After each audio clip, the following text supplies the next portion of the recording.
की।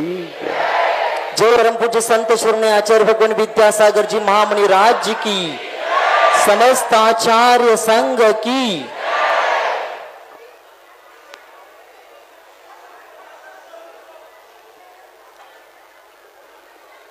जिसको जिसका स्वाद नहीं आता, आया नहीं, आ सकता है। इस हेतु मावत ने अपने प्रिय हाथी को, जो आप लोग मोदक वगैरह बनाते हैं, उसको ला करके उसके सामने एक परात भर करके रखा। तो हाथी ने उसको सूंड से मील करके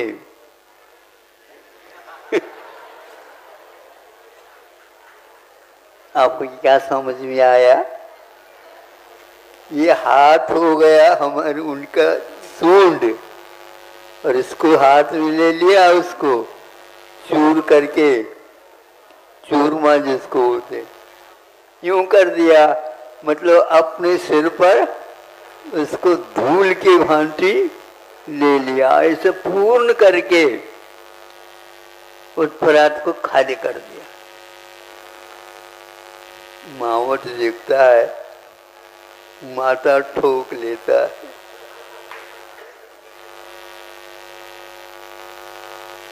इसको ज्ञान नहीं, लेकिन मेरा प्रिय हाथी है ये, इसको किसी भी प्रकार से मोदक मलिदा मैं खिला करके ही रहूंगा।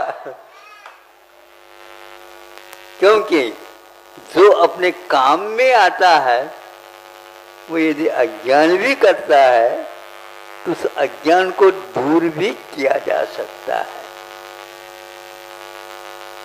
तो दूसरे दिन उन्होंने ऐसा कर दिया,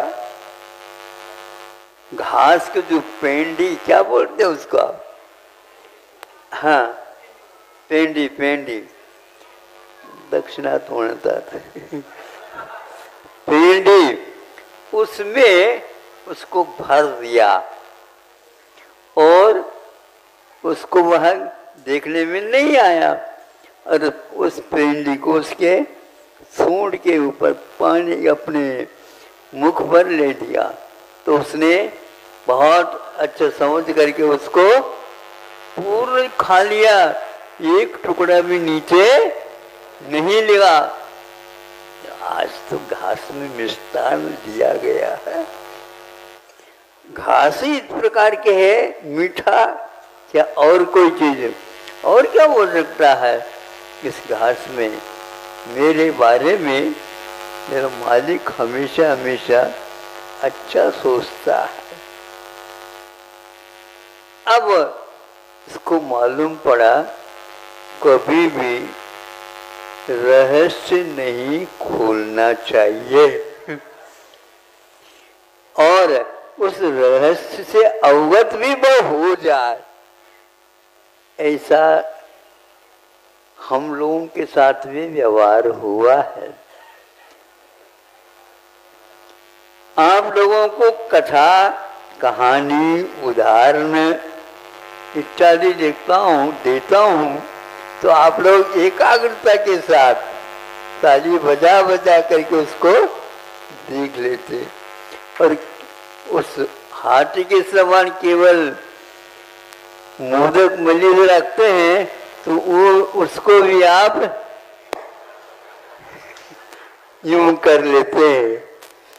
कुछ पंचेंद्र के विषय चाहिए इसको, लेकिन उसके केवल विषय ही नहीं होते, उससे पौष्टिकता मिलती, उससे शक्ति मिलती, उससे कषायों में कमी आती, पेट पर अच्छे ढंग से शाकाहार कर सकते हैं। लेकिन जो कोई व्यक्ति पेट भर मांसाहार करता है तो इन दोनों में उतना ही अंतर है। अज्ञान के कारण संसारी प्राणी विषयों को चुना और जिससे वह विषय मिलते हैं उसके प्रति वह मालिक की उपाधि दे करके उसके साथ हमेशा हमेशा व्यवहार करता रहता है। हमारे पास शरीर में 5 इंद्रियां हैं, इनके द्वारा सुख नहीं होता। सुख तो लेने का स्वभाव आत्मा का रहता है, किंतु हम इस इंद्रियों में ही, उनके विषयों में ही सुख मान करके चलते हैं। वह मामत इसको अंकुश भी लगाता है तो भी वह सूंड उठा करके उसको सलाम देता है। इसी प्रकार हमारे लिए कुछ इस प्रकार अप्रिय वचनों का भी प्रयोग किया गया हो शास्त्रों में, उस आदि की भांति ही अपने को उसको स्वीकार बोलो कर लेना चाहिए। जो अच्छा अच्छा है उसको स्वीकार कर लेना चाहिए। ऐसे कई उदाहरण ग्रंथों में हम लोगों के लिए दिया है, हम उसके महत्व को नहीं समझ पा रहे। एक व्यक्ति जला रहा था, राख बना रहा था। उनके मित्र ने पूछा, क्या जला रहे हो, क्या बना रहे हो? मैं राख बना रहा हूँ। राख किसकी आवश्यकता है? नहीं नहीं, बर्तन बासन के लिए, साफ करने के लिए, मांजने के लिए काम में आएगा। तो ये क्या जला रहे हो? ये कपूर का पेड़। अब बोलो,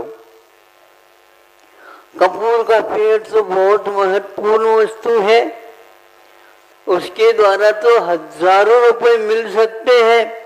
हो गया, हमारे लिए तो बर्तन साफ करना था, कर लिया। इस प्रकार के कई उदाहरण दिए हम लोगों को समझाने के लिए। तुम अपने मनुष्य जीवन को इंद्रिय के विषयों में डाल करके, उसी की सोबत में रह करके, उसका जो पोषण करता उसके लिए वो कोई भी व्यक्ति हो, मांसाहारी भी हो तो भी वह उसके पास जाता है और उसके सब कार्यों को मान लेता, करता है, क्योंकि विषय अपने लिए प्रिय है। अब आज से आप लोगों को सोचना चाहिए, भोजन करना तो ये आवश्यक है, और हमारे लिए भी आचार्यों ने ये कहा है।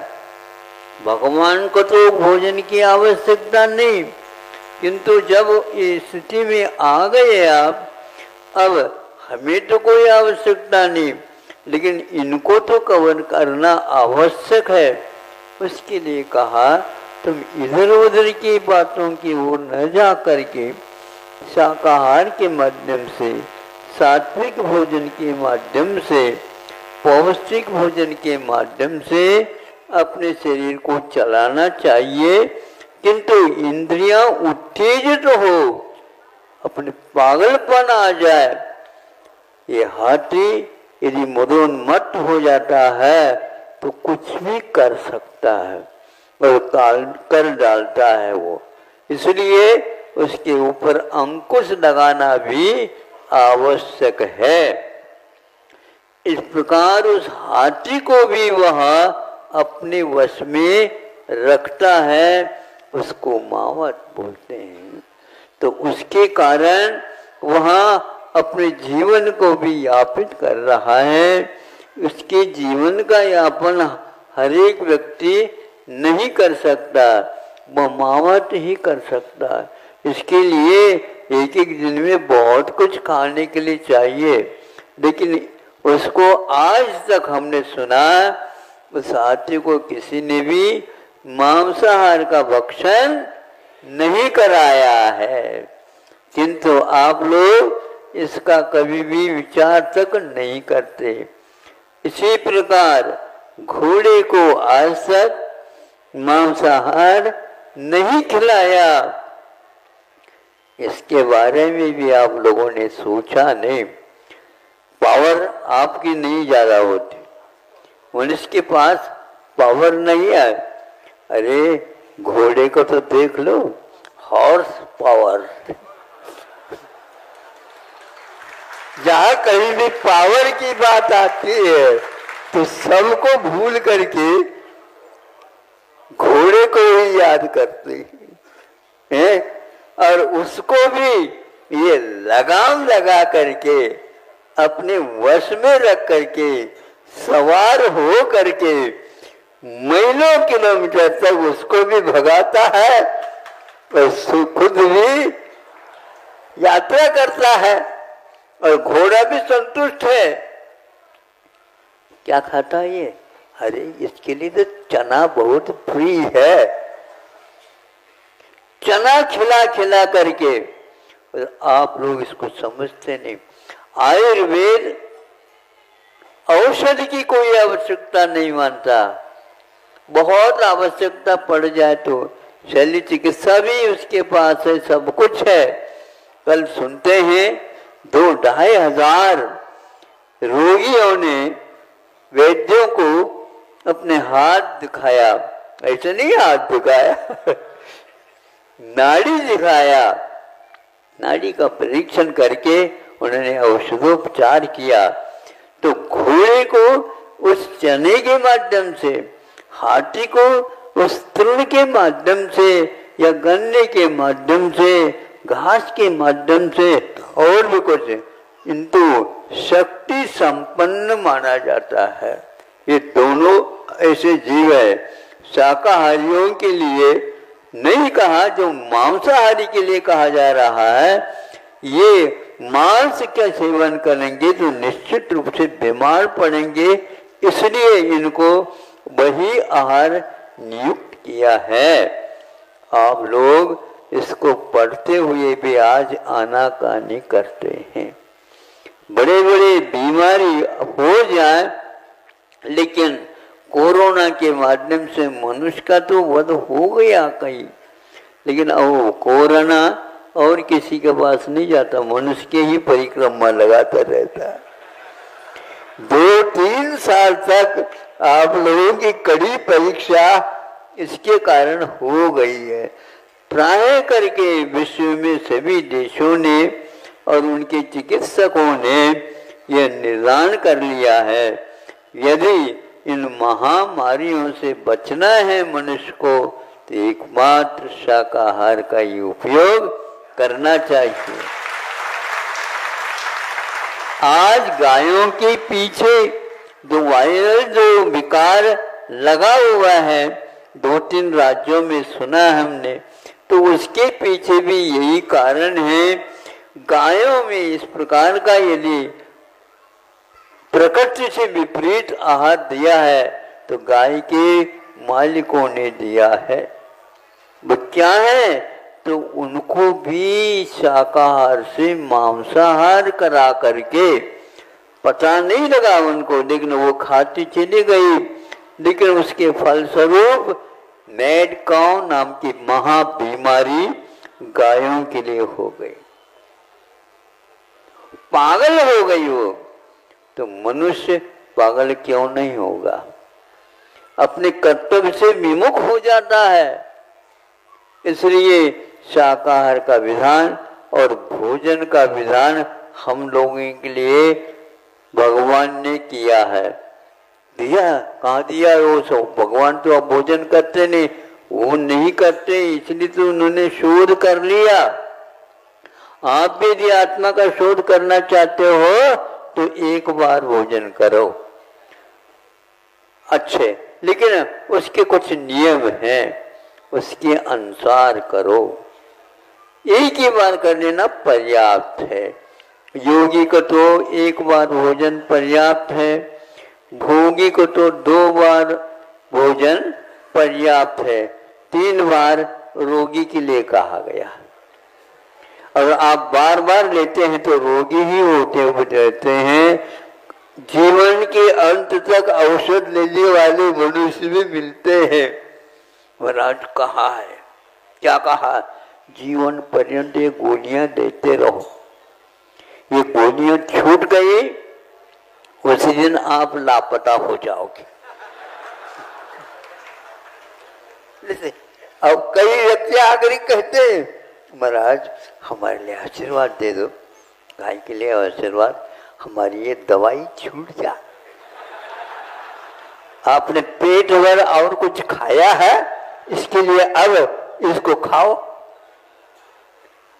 कीमती कीमती चीज वस्तुओं का उपभोग न करके वह कीमती दवाइयों का उपयोग करता है सेठ साहब। बोलो, आप बताओ क्या कहना चाह रहे हो? ऐसा हो रहा, इसलिए उन दवाइयों से, उन चिकित्साओं से भी आप दूर रहो। चना, मूंगफली, गुड़, ये ऐसे प्रसिद्ध है। और सतुआ होता है, सतुआ सतुआ का तो सट्टा है उसके पास, सत्तू। हाँ, तो उसमें क्या है? और कुछ नहीं है, चना और गुड़, आटा बना करके, प्रासुक बना करके पहले के लोग 20-20 किलो 30 किलोमीटर पहुंच जाते थे। किलोमीटर कुछ नहीं होता। बीच में मान लो प्यास लग गई, कुएं के पास बैठ गए और लोटे से पानी छान करके ले लिया और वह सतुआ खा लिया, हो गया, भोजन हो गया। और इस प्रकार वो काम करते थे। और आप भी जो काम करते हैं, क्या कहाँ से आए हो? बनारस से आए। अच्छा, कैसे आए हो? पैदल आए? बोलो, कोई भी पैदल नहीं आता, ऑन फुट कोई नहीं है, सभी बाईपास बाईपास बाईपास। अब क्या करेंगे बताओ? इसीलिए सभी वैज्ञानिकों ने तय कर लिया कि नहीं, भारतीय चिकित्सा पद्धति दवाई कम किंतु भोजन को ही औषध बना करके चलता है। इसलिए आचार्यों ने कहा कि इसके लिए पथ्य महत्वपूर्ण माना जाता है। यदि पथ्य का पालन नहीं करते हैं तो वेद जी महाराज दवाई की कोई आवश्यकता नहीं है, क्योंकि अपथ्य कर रहे हो। यदि पथ्य का पालन करते हो तो भी वेद जी महाराज की कोई आवश्यकता नहीं है, क्योंकि रोग तो होगा ही नहीं। आप निरोग बनना चाहते हो? भगवान को देखो, उनके पास रोग परिचय नहीं है और आप सब रोगी ही हो करके आ जाते हैं। आजकल निरोगी व्यक्ति का दर्शन करना बहुत दुर्लभ है। या तो भगवान या तो ये रोगी है सब, है ना। और फिर भी आप इस रहस्य को नहीं समझ रहे हैं। मावत ने अच्छा किया है, और मावत ने अच्छा इसलिए किया है कि हाथी को भी उसने कीलित करके और अच्छी चीज़ों का सेवन कराया, जिसको देख करके उसको भी खुशी होती है कि हमारे मालिक मेरे प्रति बहुत ही दयालु है और मेरा अच्छा चाहता है, मेरा विकास चाहता है और मेरा रोग मेरे पास नहीं आए ये भी देख लेता है। इसलिए हमारे आचार्यों ने, हमारे भगवान ने हम लोगों के लिए ऐसा उपदेश दिया है जो हित मित मिष्ट वचनों में यह हमारे लिए पथ्य बता करके उसको दूर करने का प्रयास किया है। अहिंसा परमो धर्म।